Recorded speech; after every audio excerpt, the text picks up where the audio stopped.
Hello, Chain Gang. Welcome to the Four Chains and Top 5 Friday. Today's episode is about the top 5 best nonfiction books of the modern era. It's kind of a companion piece to last week's episode, which is the top 5 biographies, sort of a category of nonfiction books. So if you like this video, go ahead and check that one out. And also, if you have an idea for a top 5 list, just put it in the comments. And when we do your idea, we will give you a shout out. So far, we have gotten to almost all of the requests that have been made in the comments. Like the biographies list, as I said, it's the modern era. We went into a little more discussion there, but to bottom line it here, it's since the publication of William Craig's Fall of Japan in 1969, because when that book came out, it really raised the bar for quality and research and thoroughness of a nonfiction book. And since then, all of the great books have kind of been compared to that and meeting that bar. So let's just jump in. Number 5 is The Devil in the White City by Erik Larson. This is an amazing book. It's actually 2 books in one that could both stand on their own.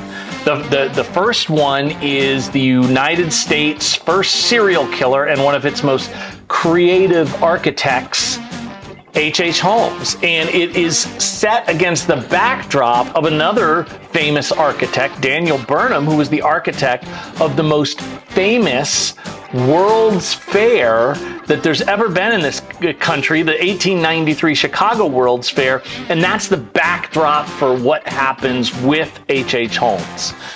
I might be biased. You could accuse me of that. I did read this because I was told he is a relative of mine, H.H. Holmes, not Daniel Burnham. And I did kind of find out that that's really only through marriage, not necessarily blood. And I think he's a relative far enough removed where I can be objective, and you also don't need to be scared about me. One of the things that they talk about in writing, whether it's a book or a screenplay or whatever, is world building. And this is pretty much the best example of that. It just transports you back into a time that was very, very different, but also was about to become very, very similar because of a lot of the technological advancements that were displayed at the World's Fair.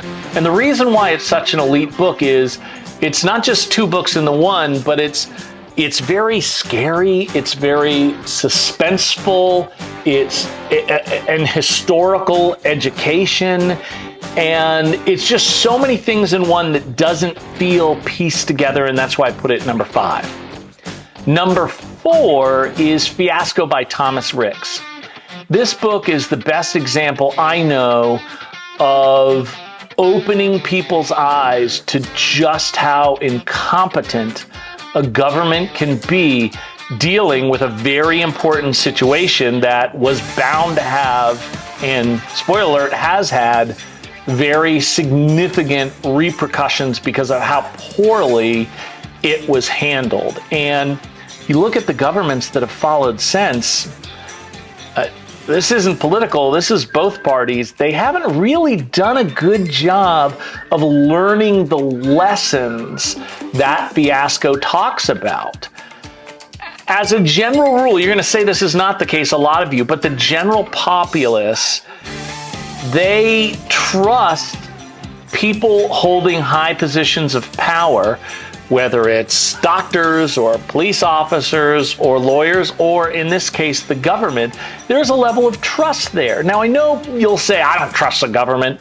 And you say that, but in terms of actually how almost everybody reacts to the government, you trust that their policies are going to be smart for you. You trust, particularly if it's not in a political campaign situation, you trust that when they get in front of the microphone and talk about policy and important issues, that they're being upfront and honest with you.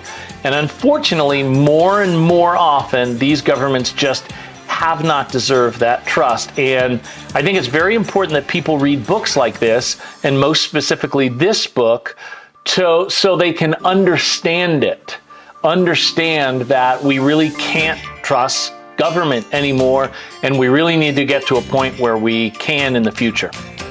Number 3, different tone here, the Historical Baseball Abstract by Bill James. This would be number 1 if baseball was loved by all people, but I feel like even if you only enjoy baseball a little bit, you will love this book. I feel like if you're only want to read one book about baseball in your entire life, it should certainly be about this. Joe Posnanski's The 100 is a terrific book and got a lot of good reviews when it came out recently, but it uses baseball as a backdrop and kind of like Field of Dreams. It's not actually about baseball, it's about the relationship between father and sons. So I don't even put that almost in the baseball category. And in fact, in his book, he says, which also gives a list of the top 100 players like Bill James does, he says if you want a legitimate list, you really need to look at Bill James. Bill James went through the history of baseball, which has the longest history of any of these sports, decade by decade, and it feels like he read every single book that's ever been written of any consequence about baseball in each of these decades, and he shares the best stories from each of those books in these sections.